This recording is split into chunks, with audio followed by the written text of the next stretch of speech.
संत गजानन महाराजांची पालखी ही पंढरपूरकडे प्रस्थान झालेला आहे। या ही पालखी दरवर्षी शेगाव इथून पंढरपूरकडे प्रस्थान करत असते।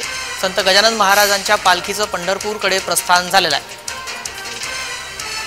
पालखीसोबत 700 वारकरी आहेत।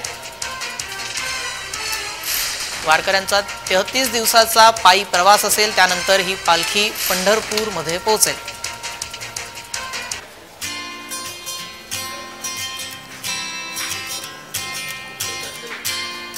गजानन महाराजांच्या पालखीचं पंढरपूरकडे प्रस्थान झालेलं आहे।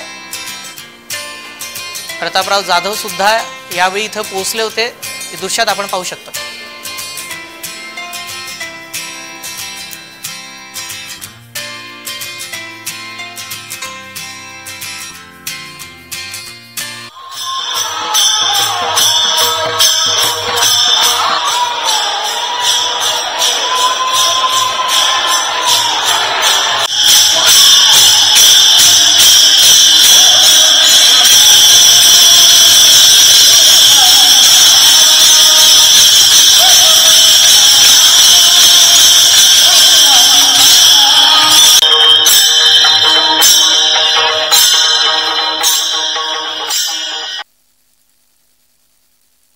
बुलढाणा जिल्ह्यामध्ये माझं केंद्रीय मंत्री म्हणून आगमन होतं। मी माझ्या प्रत्येक कामाची सुरुवात संत गजानन महाराजांचे आशीर्वाद घेऊनच त्या ठिकाणी करतो। ते आपल्या सगळ्यांचं आराध्य दैवत आहे, श्रद्धास्थान आहे आणि म्हणून आजही दिल्लीवरून केंद्रीय मंत्रिपदाची शपथ घेऊन जिल्ह्यामध्ये आगमन करत असताना गजानन महाराजांचे मी या ठिकाणी आशीर्वाद घेतले आणि आज योगायोग गजानन महाराजांची पालखी सुद्धा आज पंढरपूर करता आषाढी वारीच्या निमित्तानं त्या ठिकाणी प्रस्थान करत आहेत।